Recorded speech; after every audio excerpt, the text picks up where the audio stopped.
This is the Math Map Book Club, where ordinary parents encourage one another to develop an extraordinary appreciation of math. We love what we know and struggle over the unfamiliar. Through weekly conversation and exploration among friends, we can begin to enjoy ideas that seem difficult. Join our book club as we discover how math helps us to know God and to make Him known. Hello, everybody. It is so good to see you today, February the 19th, as we are here to talk about lesson 24, rates. And we had somebody email in really a very nice email. So I just want you all to know that when we get emails telling us that you're having a good time with the math map, we share them around and encourage one another with them, and we appreciate them so much. And this particular mom shared that one of the things that had helped her was this idea of motion, right? That of moving on the number line suddenly helped to make it make more sense. And her question was, well, what does that motion look like in 2 dimensions, right? So what is the motion? What's moving when we're looking at a function? And I said that today's book club would be perfect because that's really what we're talking about is as our x value changes, right? If you think about, a marker, right? If I um, had a coordinate system, right? And I had my x value is kind of moving along the x-axis, and my corresponding y value, right, is moving up and down. That where those intersections are, that's described by our curve, right? So it's sort of the corresponding motion between my x and my y is shown by that. And when we think about that relative change between my x value and my y value, a lot of the times what we're talking about is the rate of change. And so this lesson, I think, is going to help us, maybe for those of you who are trying to figure out what might that motion look like in 2D. I think it's going to help us to see a little bit of what we might be considering. So of course, we always want to start off by knowing where we are on the math map. And we are here still in 4D, and we are talking about rates. And I want to address the fact that I just said, right, we're going to be comparing on two axes. But one of the things that we decided when we thought about where do these different things fit, this idea of change and motion, we decided to put here in 4D because so often we're thinking about how a position might change in time. And so whenever we're comparing something to time, we decided that's kind of getting to that idea of the fourth dimension, right? So whether I'm looking at change in one direction, change in 2 directions, or change in 3 directions, if we're looking at that change with respect to time, that's probably right the most accessible 4D kind of math that we're going to look at here in the math map. And so we're going to see that again next week when we're talking about the rate of change and accumulated change, that we're, again, this idea of things that are changing, this idea of tracking change is hinting at that fourth dimension. And so that's why we chose to include them here. Because if you worked through last week, right, if you worked through matrices last week, you probably saw that as we get to having 4 variables, the math can get a little bit squirrely, right? And so we know that we're not going to be computing in 4 dimensions, but we want to look at some of these concepts that perhaps hint at the fourth dimension. So as ever, we are working through this using our complex lessons. We're modeling for you what this might look like in a community, but we want to encourage you that you can be using any of our domains that we've made available to work through the same ideas, just at the level that is best for you. So continuing to talk about quick flip arithmetic and how you can scale this, we've talked about using the black and red as positive and negative. Last week, we talked about how you could flip over double cards and create fractions. This week, I thought that it would be fun to look at black and red as real and imaginary. So my black cards could be real numbers and my red cards could be imaginary numbers. And so now if I have a complex level student and we want to be practicing computing with our imaginary numbers, here's a way that we could do that. Again, just using our cards. So you can see here, I flipped over my 3 cards. The first thing that I would want to do is write that. And so I could write here that I have 9i, right, open parentheses, 6 plus 7i, close parentheses. So that's what I've written. And then reading that helps our students to connect that written symbol to what it means. So I have 9i times the quantity 6 plus 7i. Now, this is the first time that we're going to, in what we've been doing, right, each week, that we have encountered using the distributive property when we cannot simplify in our parentheses. So each week we've said, hey, you could simplify first our group, which would be the correct thing to do if we were simplifying, right? But we would do it both ways to show that it works, so that now we see really how powerful the distributive property is, because instead of just simplifying and then multiplying, here I can see exactly what this is going to allow me to do when I actually distribute. All right, so when I calculate this, remember I'm distributing over my terms. And so here we see that we've got 9i and we're distributing it over the 6 and over the 7i. So we end up with our 9i times 6 plus 9i times 7i. When we multiply this, remember that we can, this is an example of our commutative and associative law, that I can change the order and then I can change what the order, right? Meaning I can make it 9 times 6 times I, and then I can actually group. So I can say 9 times 6 times I, which is what I've done to get 54i. And then as you look here, we've got 9i times 7i. I could reorder and regroup to get 9 times 7, which is 63, I times I, which is my I squared. So I end up with 54i plus my I squared becomes -1. So that becomes 63 times -1.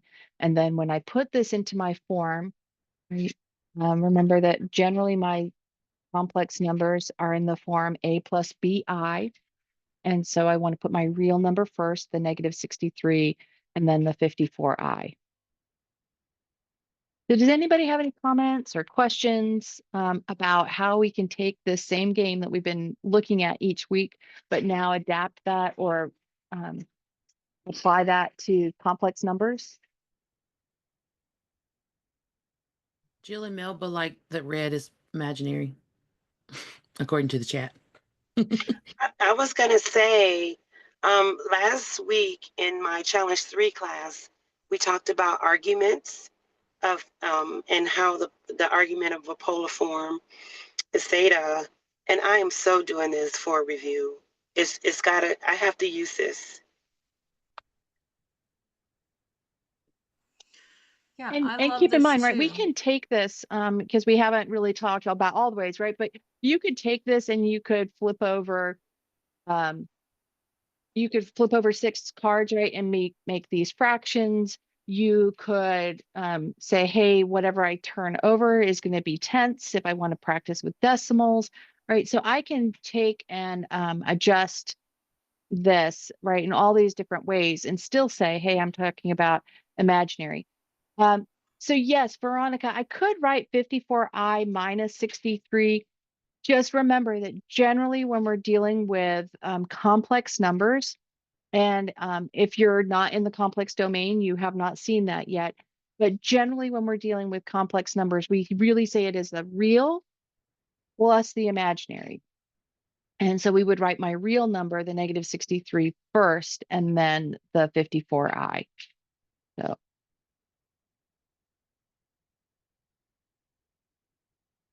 All right. I like how it also just reminds us of basic things. Well, they aren't always basic, but they're things we need to be reminded of, that I times I gives us an I squared, and that I squared is -1.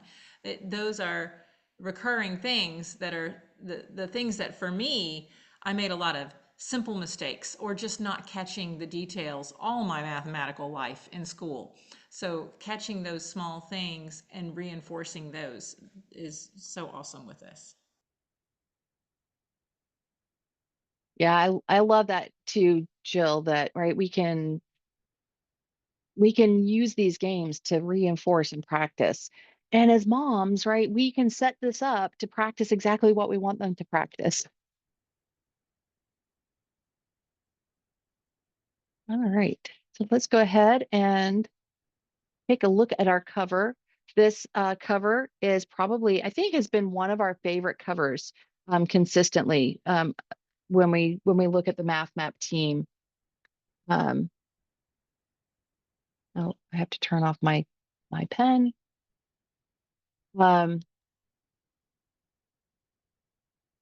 Yeah, when we look at this cover as a Math Map team, we all really like this one.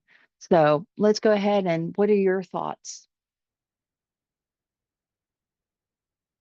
It looks like there's motion.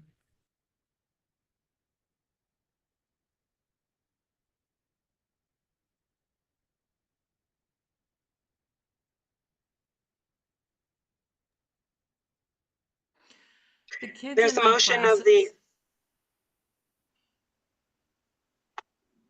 Go ahead, Melba. I was going to say there's motion that we can see from the cars, but there's motion in the flags and the audience as well. My class always loved the details of this. They liked looking at the flags and looking at the people and trying to figure out the language and why would anybody stand over the dirt and all the things that there was always a lot of conversation with this piece of art.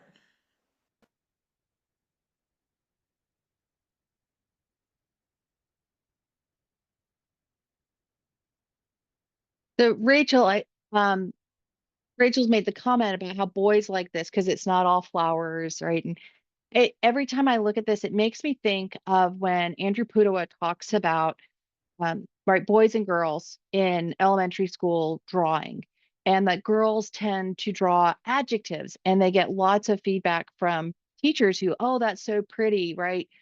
And because there's color and there's adjectives that they're drawing, whereas boys tend to draw adverbs, and adverbs don't always translate well to a drawing. And so a lot of the times the feedback that they get is not as positive. And so we have unintentionally, right, encourage girls to keep drawing and discourage boys from keep continuing to draw because of that. So when I look at this picture, I always think there's a lot of adverbs here, right? So what are some adverbs that we might use to describe this?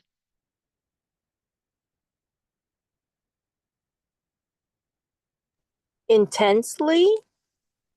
Well, I like that.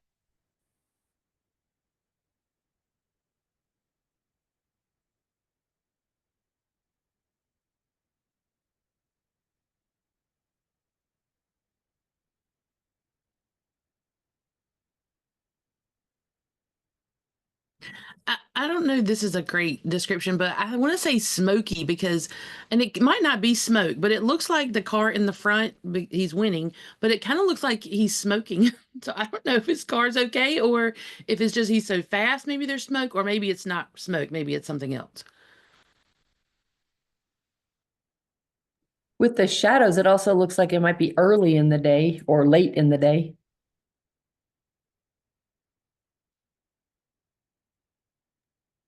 Quickly. Quickly, yeah.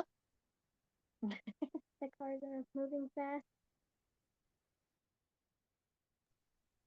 I think the I adjective like that. to my mind is loudly.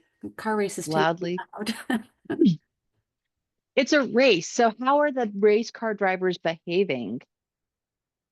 They're probably not behaving very nicely. Aggressively. Aggressively. Yeah, that's a good aggressively one. is a great word. Competitively? They could be focused. Say that if you want. They like have a really clear focus about what they're trying to do. What about the people in the stands?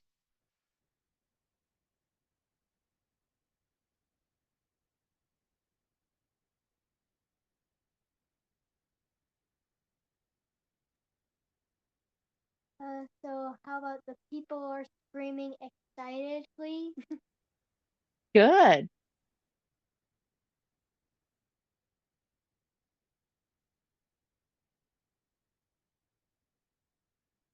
Does anybody else think it's weird that like on that, I don't know what it's called, but it's the overlaying where people are like standing on that. There's a man and a woman dressed in a really nice suit, and the girl is in a really nice dress, but that is not typical attire for a race.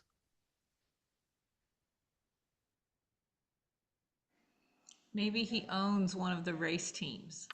Oh, yeah. That's just my guess. That makes sense. Yeah. It's Hendrick or somebody out there.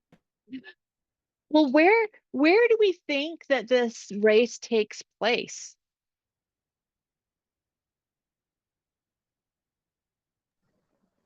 In the South? A lot of the NASCAR races take place in the South. Not that this is NASCAR, but that's just what it draws to mind. Maybe the country. I was Okay. thinking Italy. Me too. I was thinking Italy too. So what are the hints that it might be Italy? The words on the banner, Targa, Florio, and the flags across the top look Italian. Good. The cars look Italian.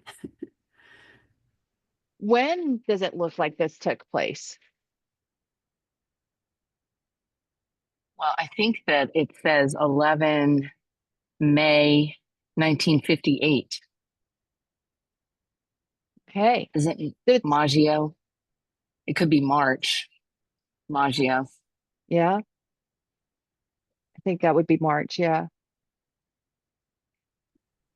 My very brief foray into Italian. I think so. My son loves memorizing the flags of the world, and he said it's Bolivia. A Oh, Bolivian flag, maybe? so I don't know if anybody's seen, there's an old movie called, I think it's The Greatest Race. And I'm fairly I- certain it's fairly family friendly, but you may want to check that before you sit down as a family to watch it. But I- it actually was a right. So when somebody said it, this made them nostalgic. That's what I think of is that that old movie where they did all dress nicely. Like this wasn't a NASCAR crowd. This was right. It was a different crowd back then. Watching these races. Yeah, that was the movie I was thinking of too, Kirsty. I just couldn't remember the name of it. I think Tony Curtis was in it. Yes, that's who I was trying. I was trying to think of his name. That's exactly it. Yeah. Oh, good. We worked together on that one. Yes. That is an awesome movie. My family loves it. And it has Columbo in it. Peter Falk. Isn't he the assistant bad guy in that movie? I think so. Yeah.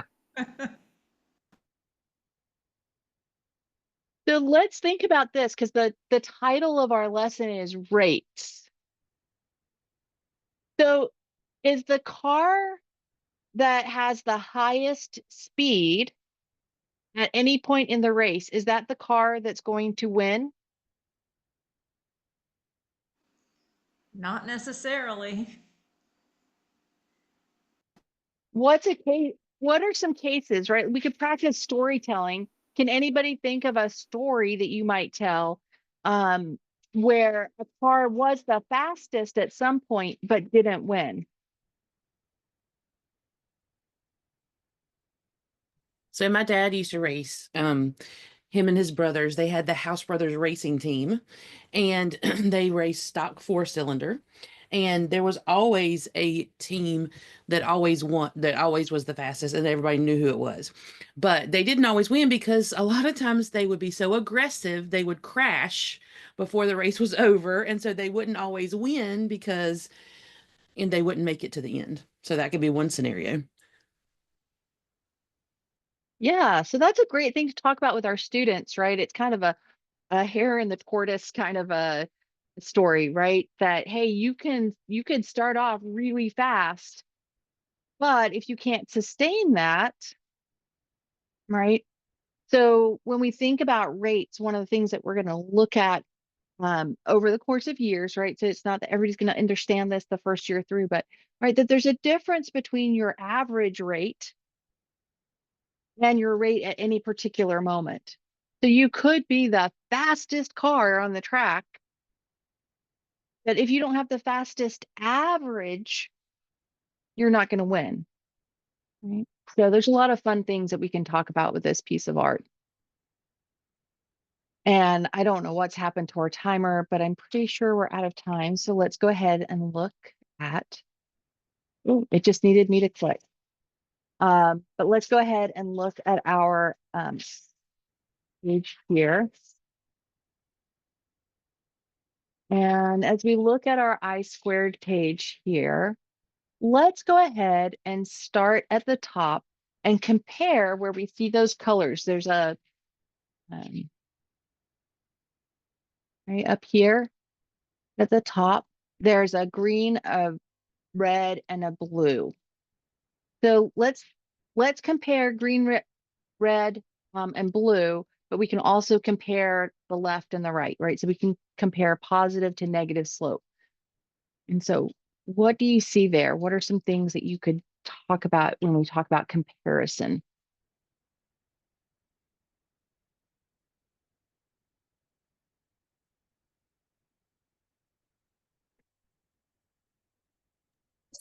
Well, they both have blue, red, and green. That's good. Right. I want to just interject because we've talked to people and they're like, my kids are just like, oh, like, and I'm like, it's okay, right? It's okay to say there's blue, red, and green in both of those, right?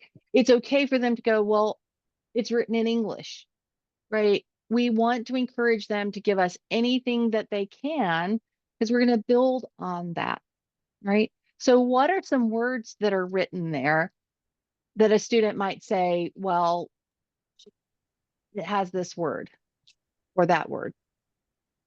Well, in LTW right now, they've just gone through the antithesis where it's a parallelism of opposites, and it seems like that's what this is here. It's a faster increase or a slower decrease. I don't know, just kind of connect. Yeah, Yeah, that's perfect. Yeah, and I was going to say after my blue, red, and green that I had a pregnant pause there. But one blue is a slower increase, and the other blue is a faster decrease. Yeah, so we've got some definite, like there's a slower, faster, and we've got an increase, decrease. So there's a lot there we can compare between those two. So what does increase mean?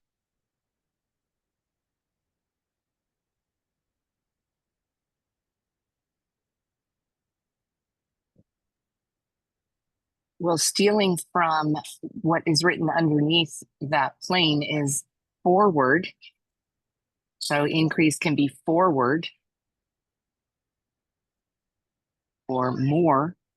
More, good. What is increasing if we're moving forward? It remind me of the Bible verse that in Philippians 1:9, it talks about that we're supposed to be abound more and more in wisdom. And then, Good. so we're gaining more and more. We're gaining in a positive direction. Gaining, good. So if we're moving forward, we may be gaining distance, right? If we're increasing in right, wisdom, right, we're gaining wisdom, we're getting more. So when we think about increase, and again, it's right, widen the scope. Tell them, hey, you don't have to think about this in terms of math, but what does it mean? Increase means that something's getting bigger, it's growing, we're gaining something. So what does decrease mean?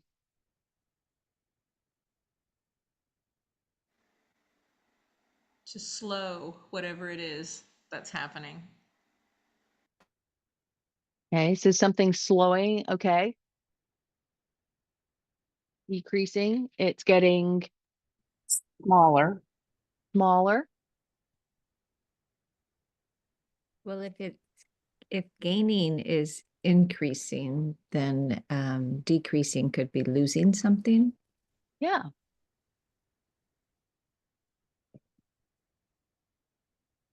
So so when we think about something that's increasing, right? If I was to, like, let's pick anything. Let's pick something fun, right? What's something you might collect? Well, I just got back from a vacation. I collected a few pounds. So No, no, no. No, we don't want to talk about that. That's not fun. And I like to go to the gym and decrease a few pounds.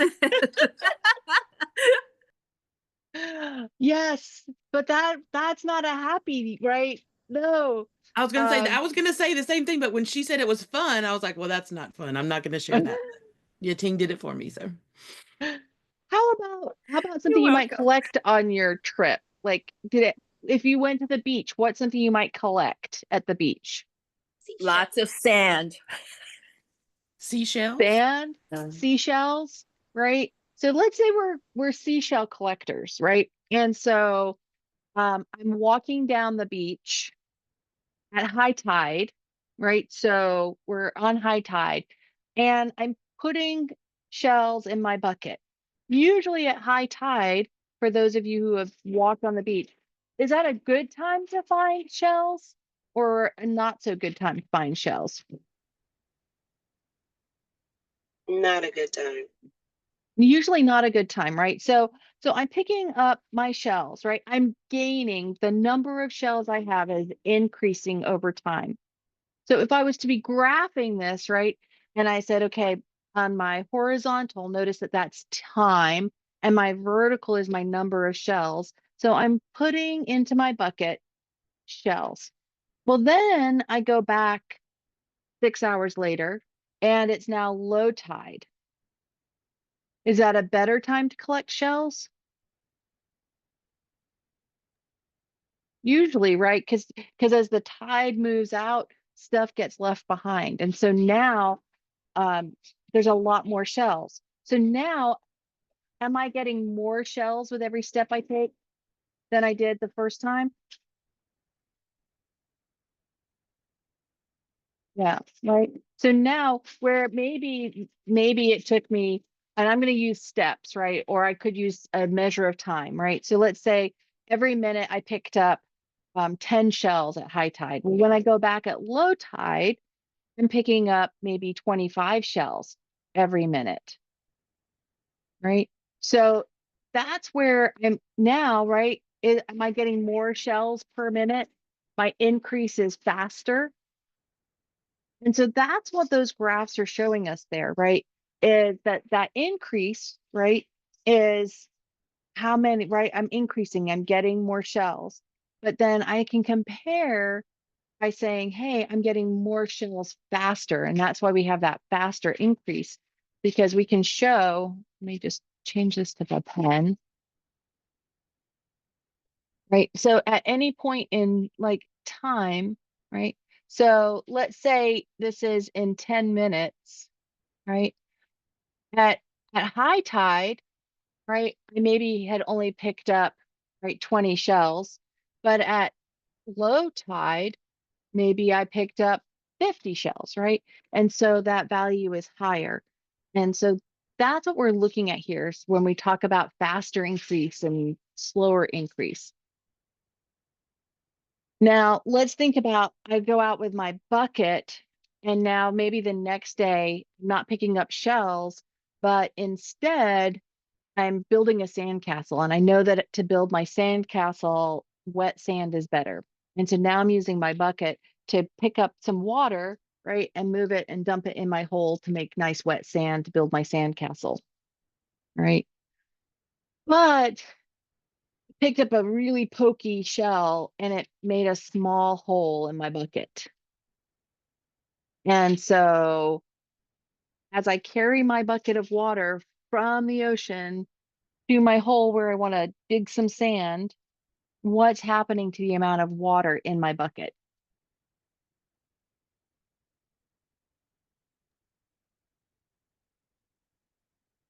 Is it Going in? out. It's going out. So is it increasing or decreasing? Decreasing. Decreasing. Decreasing, right?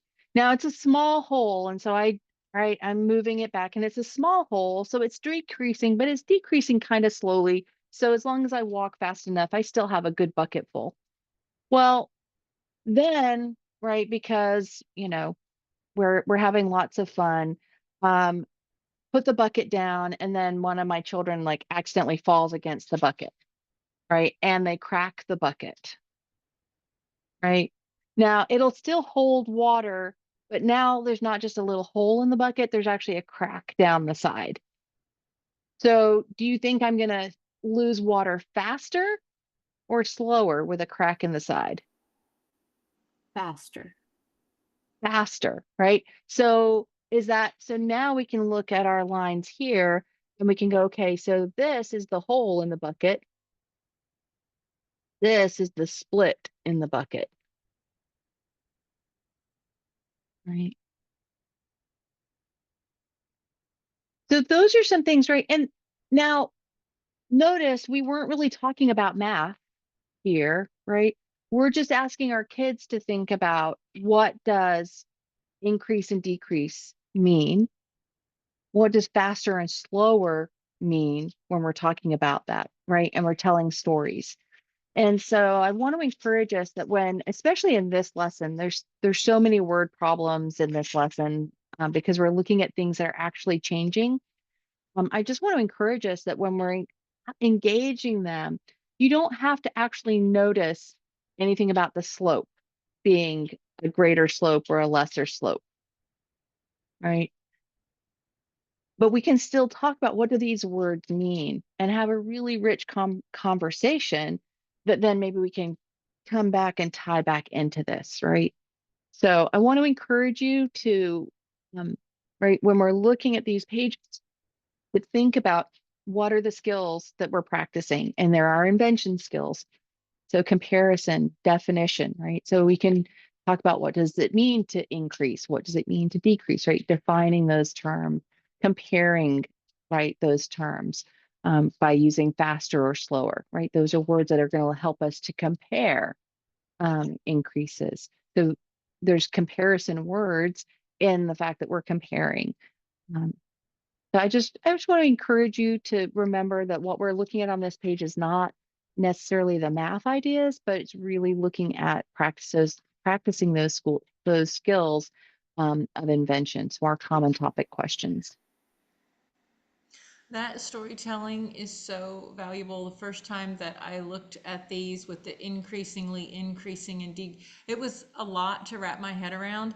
And if I would have just stopped and thought through a story, it would have made sense and I could have moved through faster as an adult. So I'm sure that as kids, just taking advantage of that is wonderful.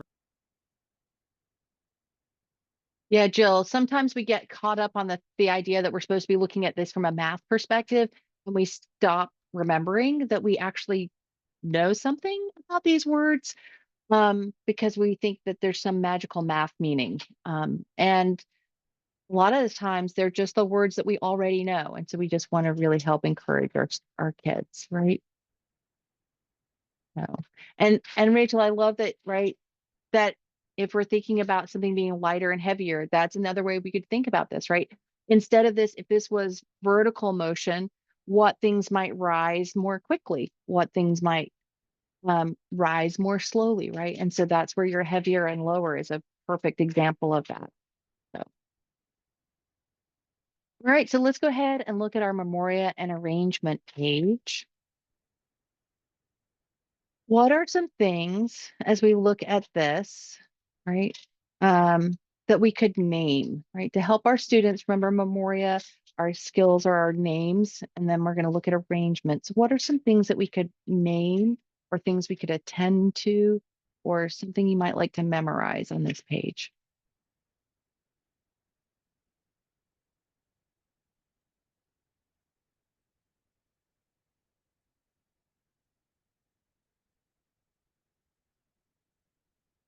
We could pull from the memoria if they already know what a vector is. We've talked about vectors before, so maybe asking kids, do they remember the definition of a vector? If they don't, maybe go looking it up or go pulling out what lesson we talked about it and revisiting.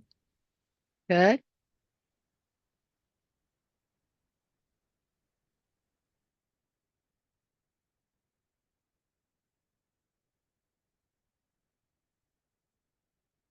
They keep listing axes and axes in each example.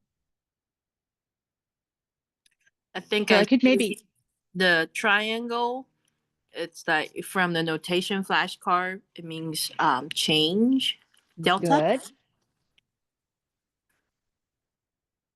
Great. So we could name the axes in each dimension, right? We can attend to the symbols, right? That what do the symbols mean? That's an attending skill.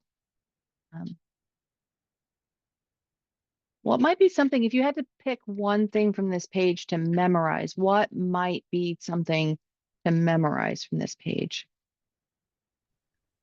I think picking a column might be easy because the variable vector, you're just adding one more axis. So maybe you could just think, okay, 1D is always going to be X, 2D is always going to be XY, and maybe just memorizing that the vector symbol and then which axis goes with it. Like just one Good. little.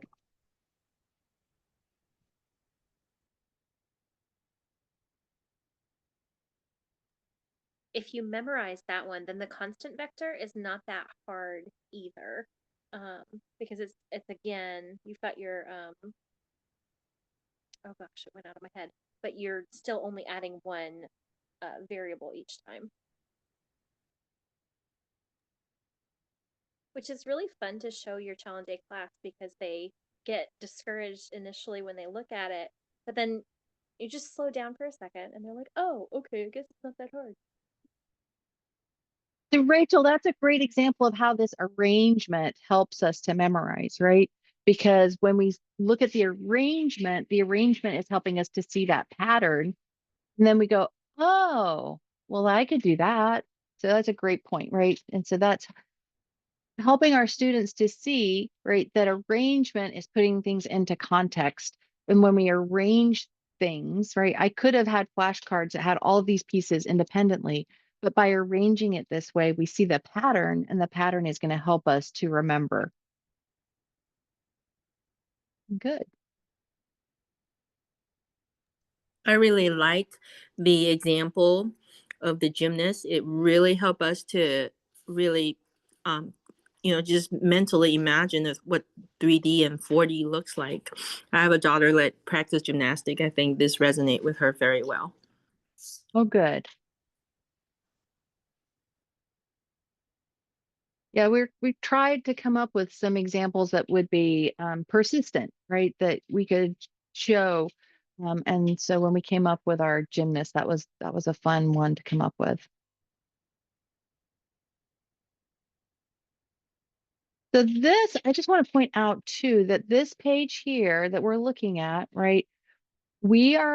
This is something that we actually talked about last week, right? We talked about vector equations of lines when we talked about coming into 4D, right? So we talked about it in 3D. So if you go back to lesson 19, we talked about it in 3D. Then we talked about it last week when we talked about 4D equations of lines. And so we're not really going to use this much this week, right? But this is a summary to help students, right? They pulled some things out of the charts, made them bigger. But this is something that hopefully from our previous weeks, we can go, okay, some of this is familiar to us because we really have been looking at this before. Sometimes we look at these I-squared and I-cubed pages and it's a look ahead, but this one is a case where it's definitely a look back at some of the things that we've done. Of course, this piece here, this is a look ahead. I was just about to ask you, this is the first time I've seen 5D listed. So it's here just to follow that pattern through. We're never really going to talk about 5D. We are going to talk about ND, which would include 5D. But here Lee just wanted to say, sort of look ahead and say, okay, well, what would that pattern continue? right? So again, going with that idea of the arrangement, that when we see the arrangement, we can start to say, well, instead of memorizing every piece of it, I might memorize the rule or the pattern, and then I can see that this pattern continues. So based off of this pattern, I bet all of you could do 60 and 70 and 80, right? So if you have students that are enjoying finding those patterns, you could say, well, hey, why don't you go ahead and create this? And then think about what might it look like in 60, right? That's fun, right? I mean, here, like, she's got to go in a parade and jump through hyperspace all at the same time, right? So what would that look like in 60, right? We've got to somehow be moving in 5D space. It's kind of an odd thought. So, okay. I think the gymnast is Captain Marvel, and Yeah, that's what I think. I like that. All right, so let's go ahead and take a look at our charts. And what are some things that are familiar to you on our charts?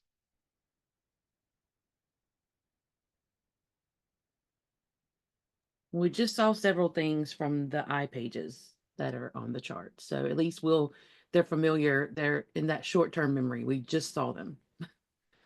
The colors, the blue, red, and green Yep. section. And then right under it, that little section too. Yep. So we've got this piece here that was on our I squared page. And the very bottom was also on the iPage. There's like a lot of stuff from the iPage. So not looking at this one, but looking at these two pieces here at the bottom, what kinds of shapes are those? They're rectangles and triangles. What do you know about a rectangle? The area is length times width. It's 2D. And what do you know about a triangle? Half base times height, and it's half of a square or a half of a rectangle usually.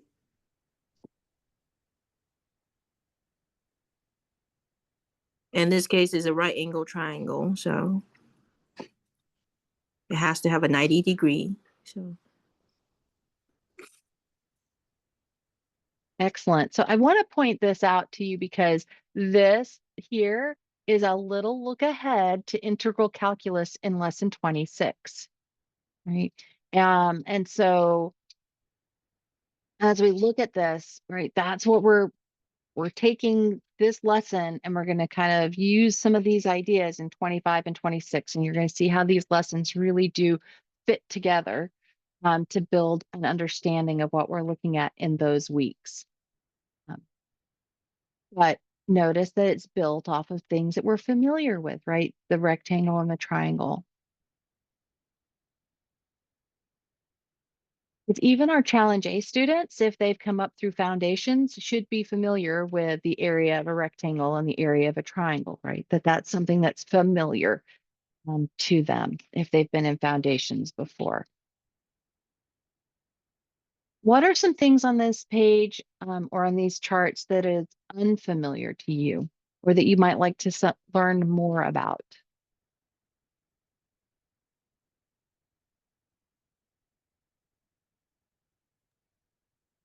Real quick, going back to the first question about what's familiar, I don't have my other books with me, but the increasingly increasing, decreasingly increasing, we did that before in one of our books. I forget which book. So that should be familiar to our students.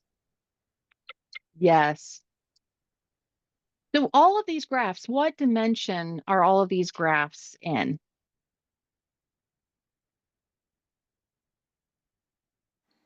Two. They're 2D graphs, right? So how many axes do they all have? Two. Two. So should that be familiar to our students? Yes. Yeah, right. We spend a lot of time looking at graphs with two axes. all of those lessons across the top where we practiced over and over again, what do all of these functions look like, right? And so helping our students to see, right, hey, guess what? We're in 4D, but we're only looking at 2 axes at a time. Now, if you have them in front of you, it might be easier to see this, but what are the labels on the axes? Q and T. Okay, we've got some Q's and T's. Anything else? There's some A's and B's. A's and B's. There's an F over F and S in the rate graphs. Okay. Is anybody finding an X and a Y?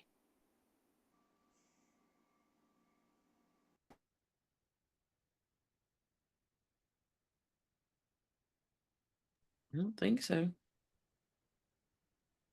So I think one of the best things that this lesson can help us with is helping our students to see that my axes do not always have to be X and Y. Because with our traditional algebra texts, and I'm not going to lie, we're going to do it in the math map too because it's easy, right? They chose X and Y, right? And we know that. So let me make sure I'm on my pen here, right? That when we see this, we always think, oh, this is X and this is Y. When we're talking about rates, right? Notice we can be comparing any 2 different quantities. So I might be saying that I want to compare seashells, S, over footsteps, or maybe I want to compare my water in my bucket to my time, or the distance, right, that I've covered. So I can use any different variables, any different letters to represent the quantities that I'm comparing. I can even, and this is actually pretty common, and so you're going to see this over the course of time in the math map, because I can even say if my distance is X and my time is T, that my X is now my vertical instead of my horizontal. In this case here, time is my independent variable, right? So these are always going to be my independent variables, are always going to be my horizontal, right? With my vertical being expressed as some function of that. So notice here, it's not X. So I think one of the things I like about this lesson is it's an opportunity to play with looking at graphs where we're using different letters, not X and Y, to help our students recognize that X and Y are really kind of arbitrary choices. They were chosen because they aren't used for a lot of other things. But right in this lesson where we're talking about comparing 2 quantities, I can really use any variable. So I just think that's a fun thing to do. And I want to encourage you, if you're a challenge director, even just taking some time to do what I just did there and saying, okay, what are 2 things we might want to compare, right? Well, let's compare, right? Our sand shells to our footsteps, or our water to our time, right? And so what variables would we use to help them see that the same tools that we've been using when it's X and Y, the same tools apply, we're just doing different letters, right? And so I can even say that Y is a function of X. Sand shells is some function of footsteps. Water is some function of time. X, my distance X, is some function of time, right? And so notice that I can do this with all of these different letters. And that's a really, as a former classroom teacher, that was something that students really struggled with if they didn't get any practice in it. And so this is an opportunity to practice that. Right. Any other observations about the charts? I think it's neat with the way you're talking about labeling the different axes, that with these formulas, it goes back to more of those threes, those three sets, the trinities that we see. Yeah, that's a great. Things oftentimes come up in threes, don't they? All right. Any questions or testimonies from last week, week 23, dealing with matrices?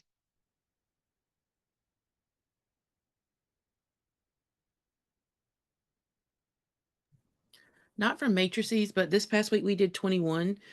And I was a little bit in class, I was a little bit nervous about looking at the I pages and then going to the lesson pages, just because the I pages were so busy. But what I realized after is that it was more approachable. The lesson page was more approachable after we looked at the I pages. The I pages were very busy, and we did try to pull out things that were familiar. But then when we went to the lesson pages, they were so simplistic and they were full of color. They really weren't used to that because there was a lot of color in those, that they like really dug into it. And so I don't know if that was like an encouragement to, if students are like getting overwhelmed with that I page, still look for things familiar, but then keep going and go to the lesson page, and it might not be quite as overwhelming because they've already seen a lot of it. That's great. All right, well, let's take a look. You're going to notice that this week, because of the types of problems that are in here, there are going to be some things that are down the side and some things across the top. And so I'm going to pull out one of each. So from page 1, as we look here, notice that we're practicing these ideas of these words again, right? So gaining height more quickly, right? So if I'm gaining height, and again, this is something I would think through with my students, right? If I'm gaining height, what's happening? Well, I would expect if I'm gaining height, my points are going to move up, right?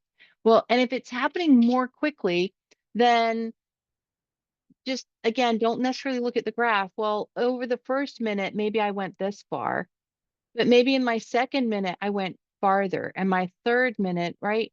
If I'm gaining height more quickly, each time segment, right, I should gain more, right? And so as I trace this, I see, right, that each time I go up, each time I go over, I'm going up more, or, each time I want to go up, it takes less time, right? So I'm going up more quickly.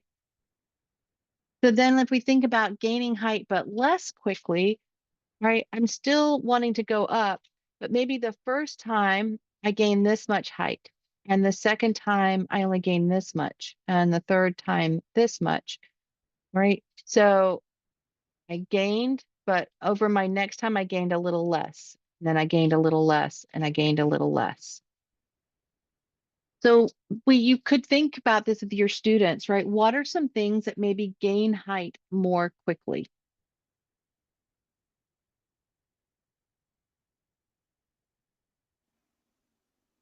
Fireworks that go up, or a rocket. Okay, so things that we're shooting up. Good. Okay. What is something that may gain height less quickly? I was thinking of when our kids get into a growth spurt, all of a sudden they just shoot up and then they start slowing down as it fades away.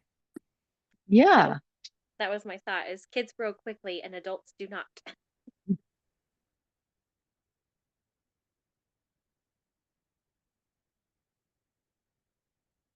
Yeah, so there's, right, throwing a ball up in the air. Does a ball keep going up forever and ever and ever? Right. So there's lots of things that we could think about. So let's think about things that are losing height, right? So again, if it's losing height, it's going to be going down. If it's losing height more quickly, then each time, right, I'm losing more height.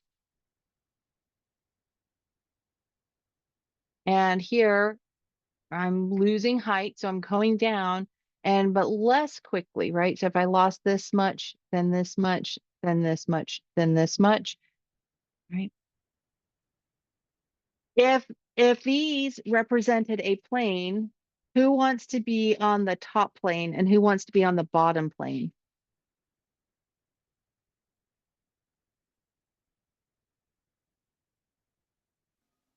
I will take a seat on the bottom plane, please. Yes. We don't want to be on a plane that's losing height more quickly, do we? Like that's a scary plane. We definitely, right? And we can see that even just looking at the graphs, right? The graphs help us to see, oh, I want to be on this one so that when I eventually get down here, right, there's not a big drop. So yeah, that bottom one is definitely the better plane to be on. Let's take a look at page 2. You're going to see very different problem that I pulled off of here from page 2. And here it says to simplify. And then it gives us the information that the time to run to first base is 10 seconds. And so on the top, we're looking at distance. And so the distance traveled is 20 meters. So from home to first base is 20 meters. Then we're told that our speed is our distance divided by our time. So our distance is 20 meters, and we're told that our time was 10 seconds. And so when we simplify that, we end up with 2 meters per second.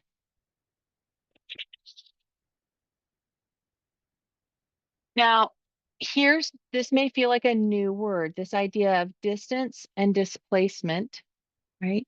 Distance is the total amount of distance that we covered.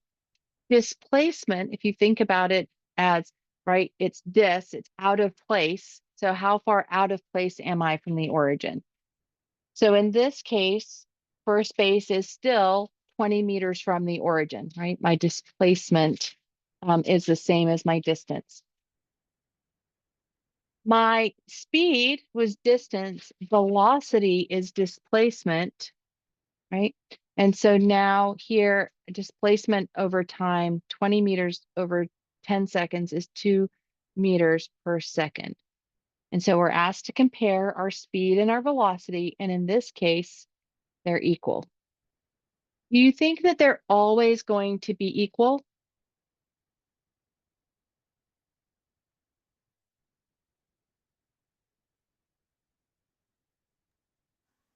Looking at the equation, it would seem that the answer should be yes. But Because you thinking asked through, the I'm question, like, it's am I going to be missing no. something? I think because you asked the question, it must be no. I'm trying to remember. Right, they're not. Right, so think about here, right, second base, right? Is that displacement the same as this distance? No, right? So yeah, so here we're going to see that they're not always going to be the same.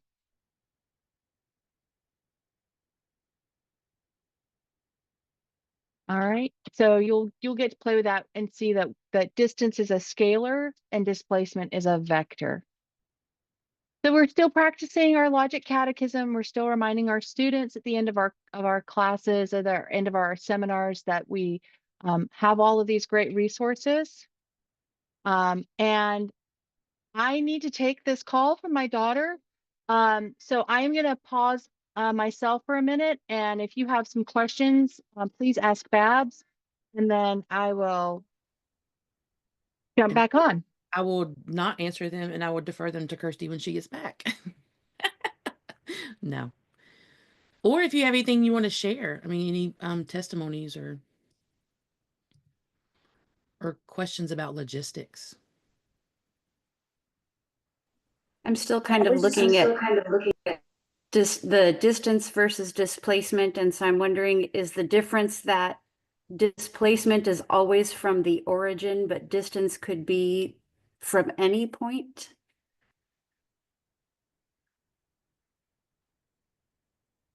All right, sorry about that. Can you say that again? Sorry, I was looking at distance versus displacement, just kind of trying to sort them out in my head. And is it that displacement is always how far it's moved from the origin, while distance could be how far it's moved from any point other than the origin? Well, it's so your distance is let's think about this. Let's think about a map. I'm gonna go to our blank screen here. So this is a map. This is my neighborhood.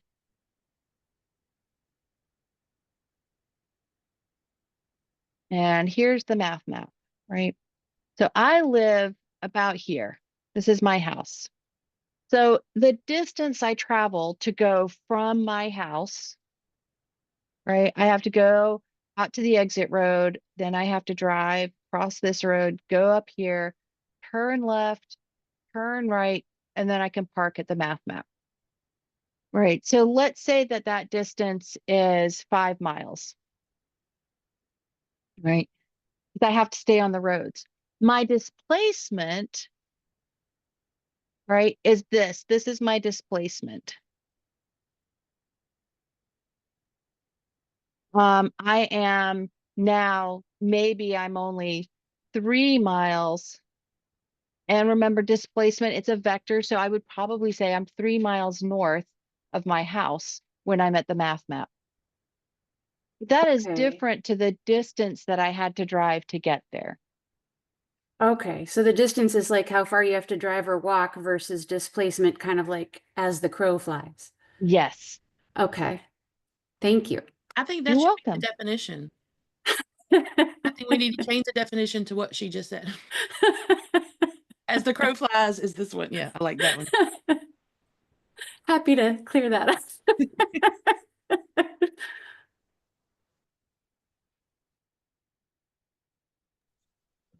All right. If you Any go other? back to the example at the top of page 2, using the baseball and the baseball diamond and the time to run to the bases works Yep. if you think it through as the fact that you can only run in the lines as the player, but the ball can travel in, they can be throwing from any direction and any place. The ball can go different ways than the person running.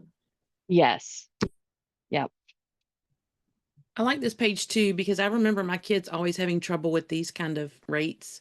And I like that half of it's already done, so it kind of gives you a leg up. Whereas when they were using Saxon, they had to do the whole thing. So I like the progression of having a portion of it kind of already done so I know what to do the next time.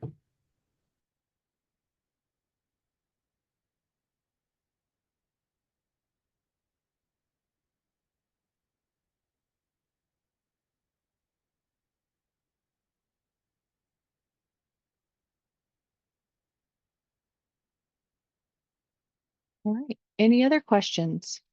I think you're going to find that this is a fun lesson because there's a lot of word problems. There's a lot of things that are concrete about this lesson. So even though we're in 4D, which feels like this really big, right? This big idea, we're going to talk about it in very concrete terms. And so I think you're going to find this lesson to be pretty accessible to your students as you look at working through this. And there's going to be lots of opportunities to practice with fractions and simplifying fractions, finding common factors, canceling common factors, converting units, those kinds of things. I think you're going to find this to be a pretty accessible lesson. And then as we take these ideas about change in time, and then what does that total change look like, we're going to see that that's going to lead into our next 2 lessons, which are differential calculus and the rate of change, and then integral calculus, where we talk about accumulated change. So hopefully you'll see how these lessons really do work together. Well, thanks everybody. Have a wonderful week, and I will look forward to seeing you next week. Bye. Thank you.